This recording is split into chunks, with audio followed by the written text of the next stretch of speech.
Hello, pursuers. Welcome to another episode of the Pursuit of Happiness podcast. I am your lovely podcast host, Naz Kazimi.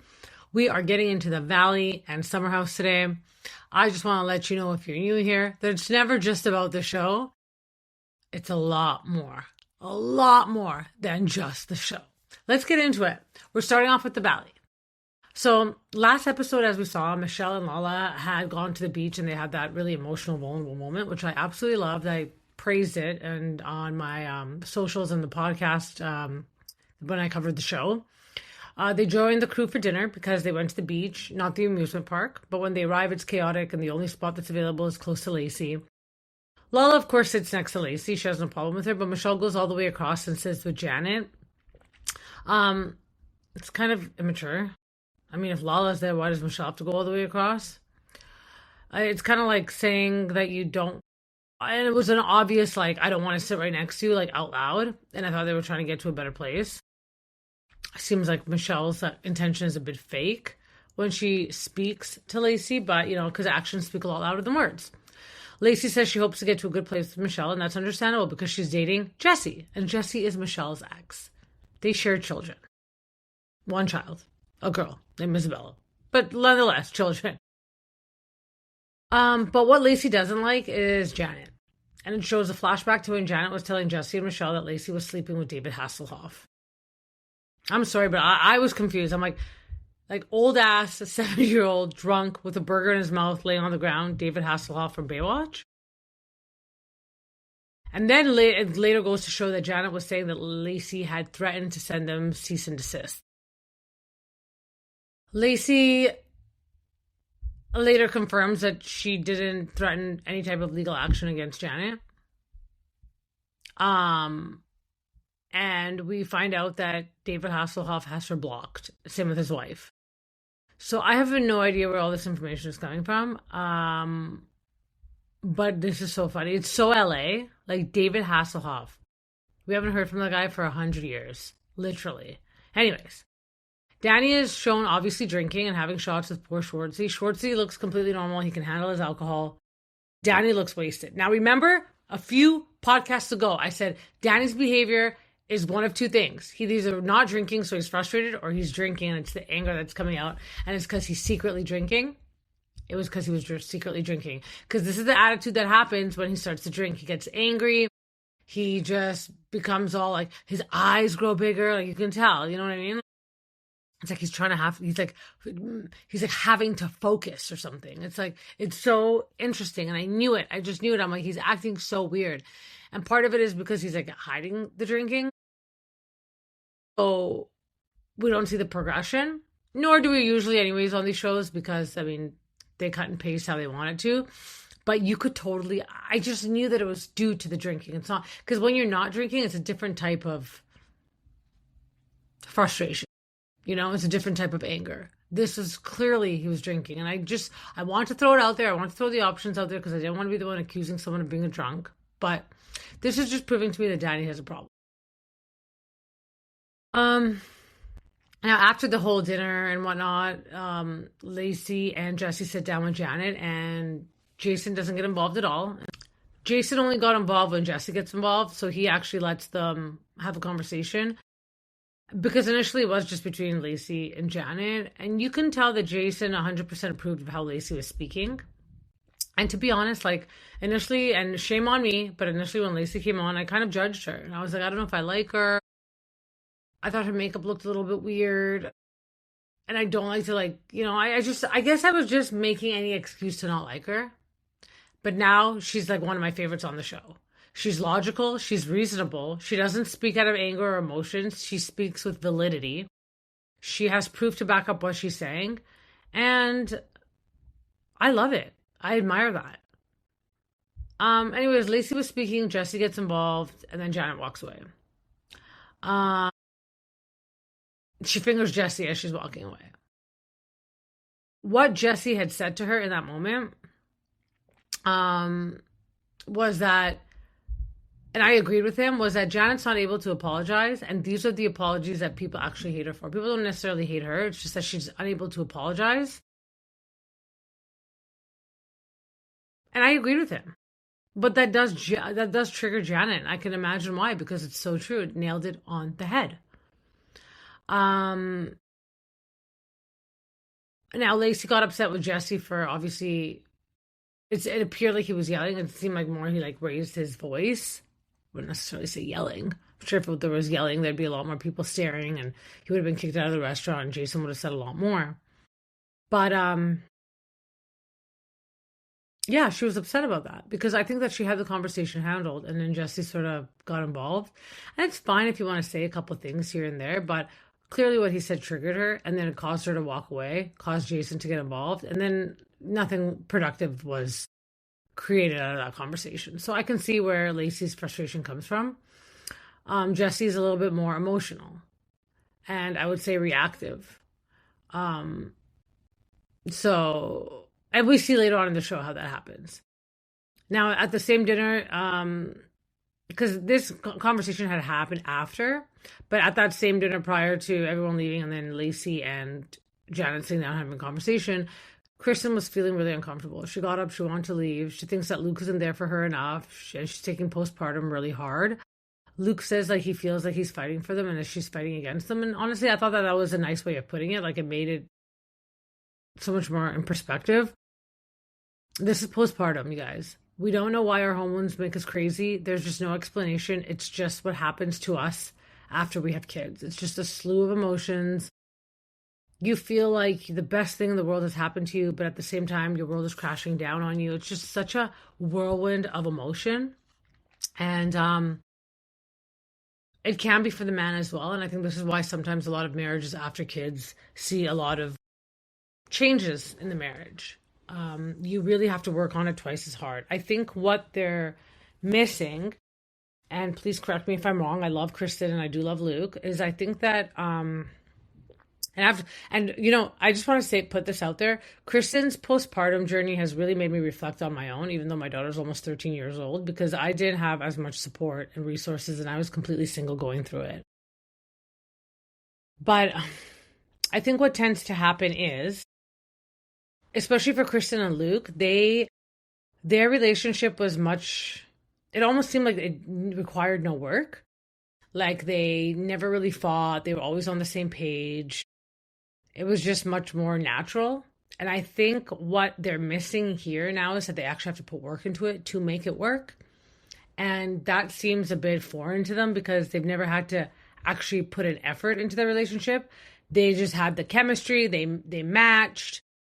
Everything sort of just worked together for them. And now it's sort of not.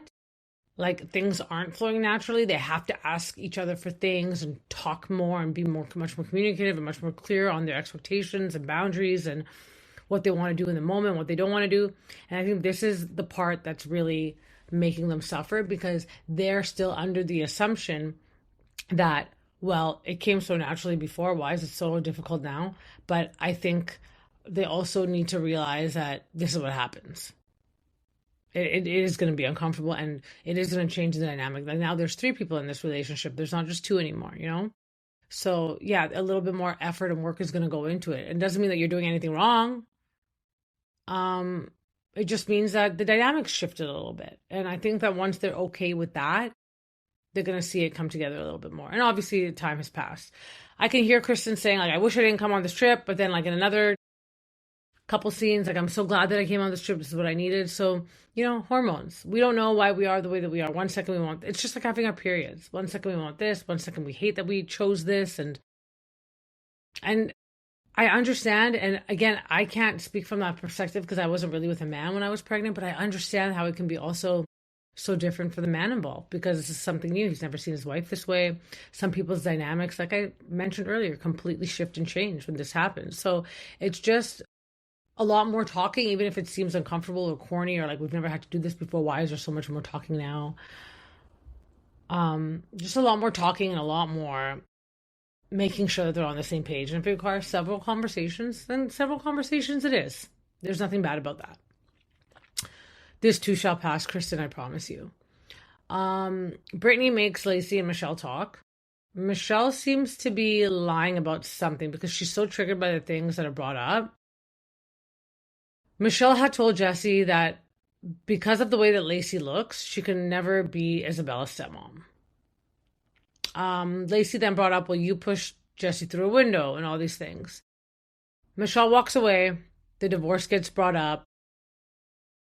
Michelle says, yes, please just divorce me, divorce me. Then Jesse imitates her in a really performative way and calls her performative. And he's like, I'm Michelle, I'm performative, divorce me. And I loved when Jason clocked him and said, wait, she's performative? Exactly. She might have been a bit dramatic, perhaps expressive, but if there was anyone performing in that moment, like Oscar winning, actually, no, that was so D-list. But attempting to be an Oscar winning performance, it was Jesse. One thing that I've been seeing on socials, because I get to these a little bit later than everybody else, just so I want to see the tone, and I just kind of want to see what everyone's chatting about, and also it's just my schedule. A lot of people are saying that Brittany kind of dropped this bomb and made these two talk, and then she walked away. I didn't see Brittany walk away. I saw her come back in the conversation. What is she supposed to do, mediate it? All Brittany said was, you two need to have a conversation, and they did. I don't know why Brittany had to be there to do what in that conversation. Of course, they're going to have a conversation. Maybe the timing was just wrong. But, Brittany's also on a reality TV show and she's moving the storyline along. People are like, Jax taught her well. Well, that's why Jax was good on the show. Because they have to move the storyline along. And I don't think Brittany's intention was for them to fight. That's ridiculous because that's going to ruin everyone's trip. Brittany and I don't think Brittany at the back of her mind was that, okay, production told me to do this, okay, let me do this because it's going to make the story so much better. No, she just heard Michelle complain a little bit at lunch or wherever they were prior, and she thought that maybe the next thing that needs to happen is a conversation. That's it. And somehow it spiraled. I think it's because everyone's tired and there's an audience, and by audience I mean other people in the conversation. When it's just one-on-one, I think it's a lot better. I think Michelle is a little bit, and I'm going to say Michelle because I've seen inconsistencies in Michelle's behavior when she's around people as opposed to when she's alone, compared to or contrasted to, you could say, whichever, either or. Lacy seems consistent all around when there's people around or when there's not people around. Same behavior, same tone, same reaction. And I can appreciate that about her because I certainly am not. I'm a Michelle. I'm Persian. I'm full Persian. She's half. I'm full. So, we get reactive. We get expressive. We're dramatic as hell, emotional, whatever the hell you want to say, And that's no fault of Michelle. It's just, that's why these conversations in general are better one-on-one, I think that Michelle and Lacy need to get on the same page because if Lacy's going to be in Jesse's life for a long time, there's nothing worse than the mom and the stepmom not getting. Don't forget, Isabella is also a woman and she's observing all this behavior of how women act. And if she observes conflict resolution. Now, I grew up in a home where I only observed conflict. I never observed the resolution. So my parents would fight and then we'd see them chatting again. But me and my brother never observed how they got to the place of chatting again. So whenever there's conflict in my household now, and again, I'm a single mom, but I'm staying with my mom because I just moved back out of the country, etc. So we have our family. I live close to my dad. They live a couple blocks apart. My brother's always here. It's like my only family. So, and if you guys listen to the podcast enough, you know that I have issues with everyone.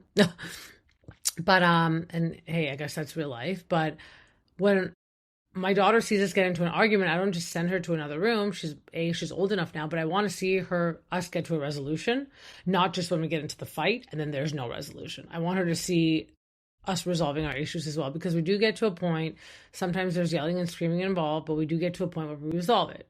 And I think that she needs to observe that as well. Because it's unfair to her if we're just constantly fighting, but then she doesn't see how people resolve their fights. And then everything just will become a fight to her. And as she navigates her relationships in life, she's not going to learn that there can be resolution. The fights can be bad, but there can also be some sort of resolution. So this is just my advice for Michelle. She's I think sometimes the kids, we have to put them before our feelings sometimes. And we want to smash the bitch in the head and like throw her to the ground and be like, what the hell? You'll never be her mom. but also judging on looks is something that we don't want to teach our daughters, because if it happens back to them, it's painful, it's hurtful. And seeing a way of getting to resolution will be so impactful on their lives as they grow up. But do I understand both point of views? I do. And do I understand where Lacy's coming from? I understand where she's coming from as well. In fact, she's the only one that I can seem to understand, because um, she's very, what's it called? Self-aware, and she's very able to communicate how she feels. Now, also back at the house, so many ongoing conflicts at the same time. Kristen and Luke have a conversation. She says that she's afraid of Luke leaving her life because her exes have also done it in the moment of her having extreme anxiety, which I believe that she's suffering from postpartum anxiety. As much as I do believe that it's postpartum, Kristen, I also want to say I think it's a form of self-sabotage. I've done the same, and that's why I'm able to understand it.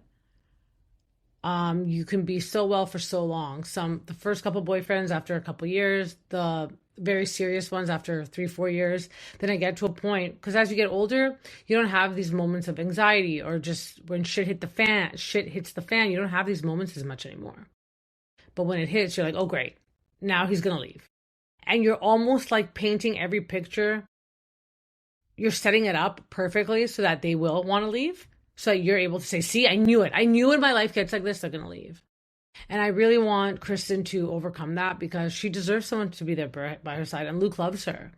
And back to what I was saying a little bit earlier when they had that conversation and the little tiff in the restaurant, postpartum sucks. And I think what's new for them, and I'm going to repeat it again, is that they have to have these conversations with each other. And having these conversations with each other is maybe not as natural. Like, talking is natural. I'm not saying that they don't talk in a relationship, but having these sort of hard conversations is brand new to them, because prior to the baby, everything was just so natural for them. Things were just, a flow, and they didn't have to have such like boundary conversations. And I want this conversations. It's almost like they just knew, like the ebb and the flow was there. You know what I mean? But now there's a new dynamic, which is the baby, and it's kind of erupting their flow, and there needs to be more conversation. And for them, they think that it's weird that they have to converse so much. Like, but it wasn't like this before, but that's fine. It's okay. It's like this now, and you just have to adapt to it. Doesn't mean that it's going to get bad. It just means that there just needs to be more conversations. Okay, so the next day they go to a safari park. I'm also not sure why Nia didn't leave the baby at home. As we saw, she brought the baby. She was complaining about the baby. Nia also does complain a little bit much. But yes, she brought her baby with her. She's one of those parents. But I'm also now confused about why the babysitter is there anyways. Like, this would have been the perfect time to have left the baby with the babysitter. They're not calling her a nanny. They're calling her a babysitter. Oh, but why is the babysitter there? If, like, these are the times, like at a safari where it's hot out and etc., that you would leave her and with the baby. And I'm wondering, does she not pump? Like, you need to get a pump, girl, so you can pump your milk and have it there so you can leave her for a few hours and you'll be fine. You're still breastfeeding her. It's not formula that's in the bottle. It's breast milk. And trust me, your tits will feel a lot better once you pump, because it's just, and you can go do a couple things by yourself or for a couple hours, and it will just help with your sanity as well, because I'm seeing the cracks are starting to get bigger, and it's just like when you have a crack in your windshield and you don't fix it. That crack gets bigger and bigger as time goes on, and we're starting to see it get bigger and bigger. So, as usual, Danny and Nia are bickering and fighting, and people like Jasmine are starting to see it. Everyone's starting to see it at this point, and it's awkward to witness, Jasmine says, because normally they hide this part of their relationship behind closed doors. So now they're just doing it in front of everybody so freely, and even to a point where Jasmine has to like point out to things like, oh, look, there's a zebra or something, or a giraffe, so that people just don't pay attention to it because it's starting to get so awkward. Now, I'm surprised that Lala went on the safari, because she's always against the animals in captivity. Although I know with Ocean, and even me with my daughter, and with Sosa, with Lala and Sosa and Ocean, and me and my daughter, we don't know each other, no, but I'm just saying, like, I don't like the animals in captivity, but I do like to show her, and as she gets older, be like, this sucks. That sucks that they're here. I mean, we live in Vancouver, and there's giraffes in a zoo in Vancouver. I'm like, we're not a desert. We're not a tundra that can support giraffes. Like, we're the type that have bears and like it's constantly raining. I don't know how the giraffes live here and the tigers and but anyways, it's nice when the kids can see it at such a young age. But again, Lawless kids weren't there. So I'm surprised that she was there because she's really typically against it. Each to their own. It's work probably for her. So she's like, well, if it's work and I'm getting paid, I got to do it.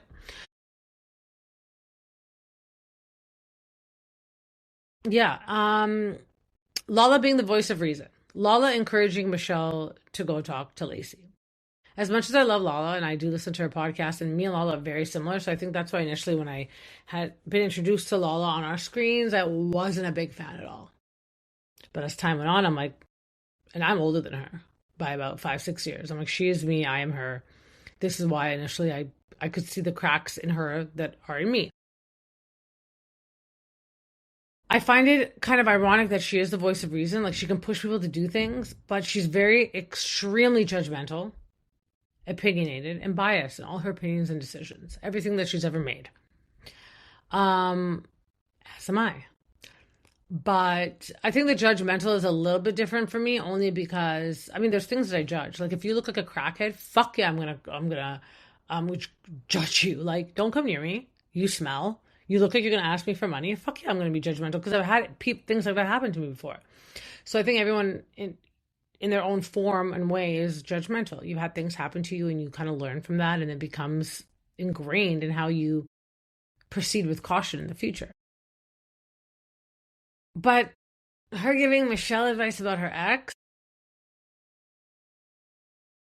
I mean, I don't know. Well, let's just see how it goes. So Michelle and Lacy have a conversation. Michelle says that Jesse and I had agreed not to introduce people to our kids.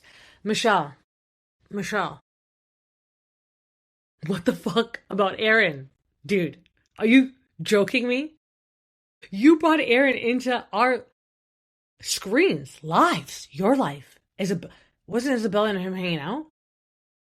And you and Jesse had not even been divorced. You guys moved in together. But now it's a problem that Lacy's coming around? And on top of that, judging her based on her looks? I'm honestly like, I was really falling for Michelle, and you're only as good as your last episode. So maybe again, I'll go back to being on Michelle's side or liking her again. Doesn't mean I have to take sides, but just liking her. But Lacy has totally won me over.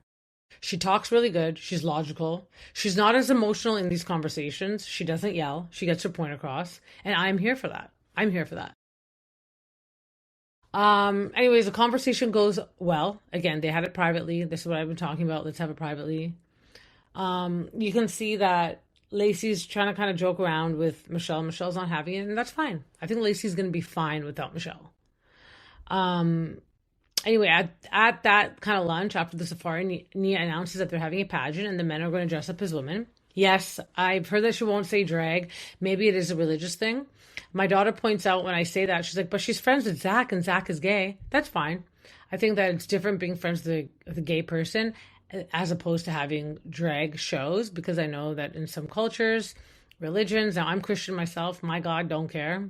I take my daughter to the Pride Parade every year. There's half naked man, half naked woman. Who cares? It's not like it's a strip club. I think, and I'm going to be honest, this is where I'm a bit judgmental. I think if they were like acting way more sexy and like provocatively, then I wouldn't be taking her to stuff like that. But I never see that. I never see them acting like they're going to like have sex on the street. They know that there's an audience. They know there's kids there. It's fun to watch. Like, who cares? It's one of the safest places in Vancouver, anyways. But yeah, they're going to do a show. So she announces that Danny's been drinking all day. He's slurring his words with his beer in his hand.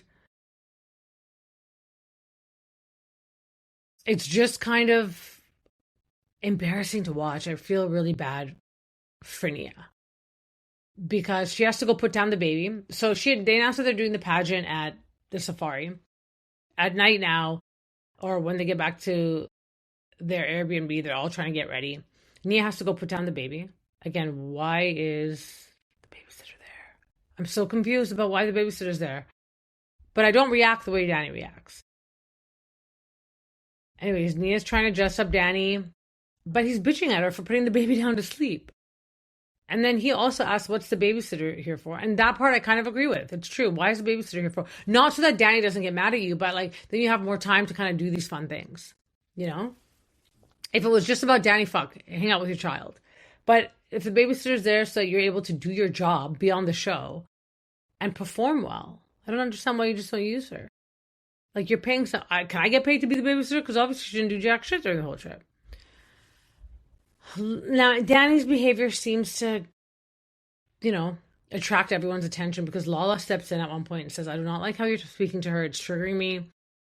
And honestly, it's true. He kept pushing Nia. He kept pushing her because he's drunk. Jesse also admits that he heard it too and that he said nothing. And to me, and I think to a lot of people, that's a bit concerning. I mean, what has to happen? Do people have to be beating on each other for people to step in? Or can we step in at a point where we hear the conversation is a little bit aggressive? And here's that word aggressive again. So I used it on another podcast because when I was doing the Real Housewives of Atlanta, it was brought up. And this is the perfect example of aggressive. Danny, beyond this point, is going to start to get violent. And violent doesn't mean he's going to attack his wife, but it just means like acts of violence, throwing things around, verbal violence, verbal accusations. It's getting to that point. And again, this is the side of Danny that everyone sees that we haven't seen quite yet. And I think it comes from him trying to hide that he's drinking, but instead it just makes it more evident. You know how they say when you're trying to hide something, it makes it more obvious? This is a perfect example. Now, Danny called Lala triggered, and she stepped in and bitched at him Lala style. This is what I did appreciate when she came in and she bitched at him. That was my favorite part. Put him in his place, and because of that moment, it was between her and Danny. I thought initially when she stepped into the whole situation between Nia and Danny, maybe it couldn't have been her place. Like, maybe she could have just waited a little bit. And that's why I asked, like, when is it appropriate to step in when people are starting to, like, hurt each other? But now he's calling her names and calling her mistriggered. And now it's not between Nia and Danny anymore. It's between it's between Danny and Lala. And so that was my favorite part. I loved it. You could tell, like, she was fucking pissed. And she could tell him whatever the fuck she wanted and not worried about potentially hurting Nia's feelings because now he's attacking her. And that's how the episode ended. We're really starting to see the cracks in this. I'm still finding it a bit boring, the Valley, I'm sorry to say. I just think maybe they should have waited a little bit longer to start filming because of the postpartum journeys that the ladies are having, but how could they know? Again, Nia makes it seem like everything's all perfect, and Kristen didn't know that she was going to have this type of reaction. And, like, where's Brittany been? Like, we haven't seen much of Brittany at all this entire season, except for the whole Brandon situation. And then they said that Brandon wanted airtime. I didn't think Brandon wanted airtime at all. I think he was like Lacy. He was one of the most logical people on the show. So Lacy can come in and give her advice, which we love, but Brandon couldn't. I just didn't understand that. But anyways, okay episode. A lot more entertaining than the other ones have been. So I'm excited to see how the next one plays out. Probably just a continuation of the fight. Let's get into Summer House. It started off with, as we know, last episode, Kyle and Lindsay were having a conversation at the year 2 Freedom dinner, where Lindsay was saying you lose something and you gain something. We saw that Wes went and sat beside Amanda and Carl got up as well. And I think that it was because, and again, let's use the word aggressive. Kyle got aggressive. And like what would come next was him physically doing something. You could just tell, I could feel the tension through the screen myself. And I talked about this on my podcast, made podcast clips about it. So obvious. When he ran outside last episode, he threw his drink back at the house. And I think that that's when Carl kind of got offended and thought that he was throwing it at him. Because all of a sudden they're outside and the fight turns to let's attack Carl. And they get into it. They scuffle. They get into it. They yell names at each other. They almost lay hands on each other. West, when they get separated in the end, because Jesse really had to separate Carl because he's just as tall as Carl. I've been watching a lot of The Walking Dead, so I just want to say Coral, you know, what Rick does. But anyways, totally off topic. I digress. Um, Wes was right when he was talking to Kyle after this whole scuffle went down. He's like, you're actually fighting with Lindsay, not Amanda. Like, you're fighting with Lindsay, but you're looking at Amanda the whole time. And I kind of appreciated Wes having that conversation with him. Wes had to bring him back to the reality that he was initially having a conversation with Lindsay. And both Wes and Carl said that you shouldn't be saying fuck you to Amanda when she's sitting there doing nothing. Okay, so what? She's making faces. You're 10 years older than her. You should be able to kind of like contain that, you know? And I'm not saying that Kyle shouldn't be upset. There's many things for him to be upset about. But in that moment, he did not need to get mad at Amanda. Let her make faces. There's just like a 3-year-old making faces at me and I want to go beat the shit out of the 3-year-old. Does that make sense? I'm older. I'm an adult. Yeah, sure, maybe that 3-year-old needs to be disciplined, but it's not my place and it's not the right time either. Amanda says that the dogs would have hated this, and that makes me sad because that makes me think that this isn't the first time that this type of aggression has happened where they've gotten to this level, because she knew right away that the dogs would have hated that and they would have been scared had they seen that. So maybe this is something that's come up again. Again, 10 things can be right at the same time. She was a shitty person for doing this to Sierra. She was a shitty person for doing this to Kyle, but also Kyle's a shitty person to doing this to Amanda. Kyle's a shitty person for doing this to Carl. Wes is a shitty person to do this to his friend, but Wes is also good. Like 10 things can be true at the same time, okay, guys? So let's just look at it that way, okay? Let's just look at what's in front of us right now without kind of like going too far ahead and going too behind. Lindsay went and talked to Kyle after, and it seems that what had really triggered him to get to that point. And again, he's saying this. So the audience and the viewers want to say that it was Amanda's looks, but what he's saying is that where all this is coming from is that when Sierra mentioned at the beach that they should take a month off just to be out of each other's space.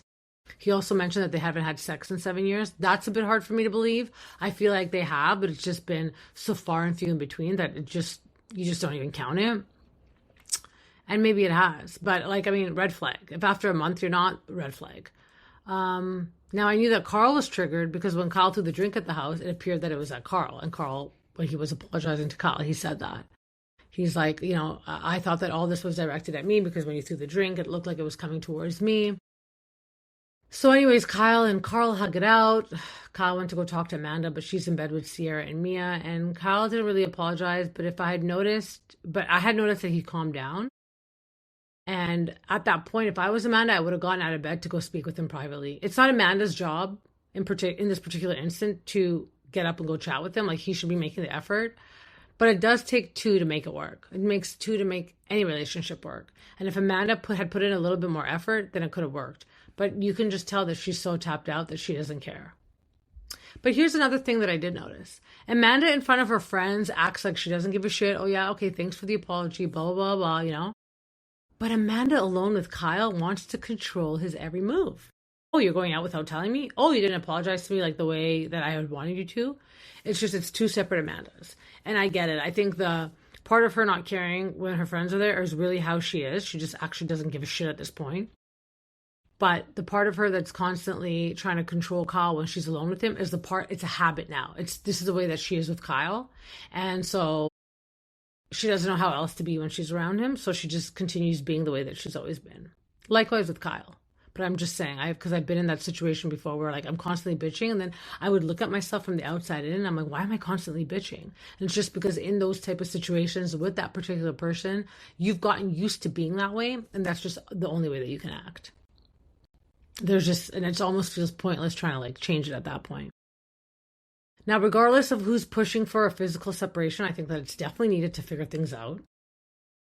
Even if all they're going to do is miss each other's presence, but just be happy being away, they need it. This is what I find awkward. Sabrina shows up and runs and hugs Jesse after she hugs Ben. Isn't that a little bit weird to everyone? Everyone's on West's butt for being so close to Amanda. Why did they hug for 2 to 3 business days, West and Amanda?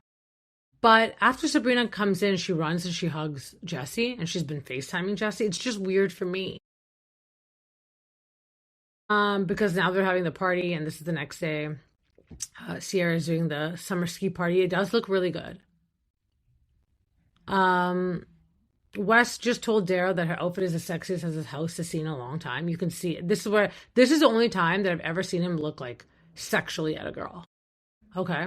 But anyway, didn't Wes introduce Dara to the show? They dated for a while before and they hooked up. He even said that because then he invited her to the night that they were finding a date for Ben, like for Ben's single night or whatever, or dating night. And then her and Ben almost became an item. But then when she came to the house for that party, she gravitated more towards KJ. And now she's with KJ. So I don't understand what this whole thing that I'm seeing on social media is about, that KJ is saying, bro code, he shouldn't have hit on my girl. I don't think he was hitting on her. He did say something inappropriate. He did look like he was fucking her with his eyes.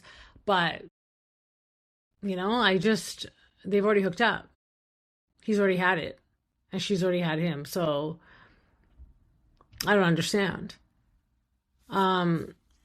But yeah, that was it. There were just some key points. Like sometimes they say things that doesn't really make a lot of sense to me, and I kind of have to say it out loud. But Summer House has one more episode left. It looks like it's gonna end lackluster. And I think what made it really pop and why we're so excited for the reunion is because of the whole Wes and Amanda thing. Summer House is renewed for another season, so that's interesting to know.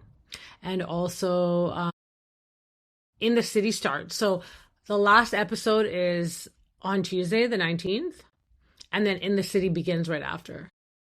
So they're going to overlap. So that's going to be exciting. And I think part of it is because I think May 19th has always been the date that it was going to air. But part of it is that they did pick up cameras. And I think I predict it's going to be like, they're going to show West and Amanda and what's happening. And then they're going to be like 6 months earlier or 6 months before. You know how they do that? To kind of give a timeline leading up to that point. So anyways, with that being said, thank you, pursuers, for listening.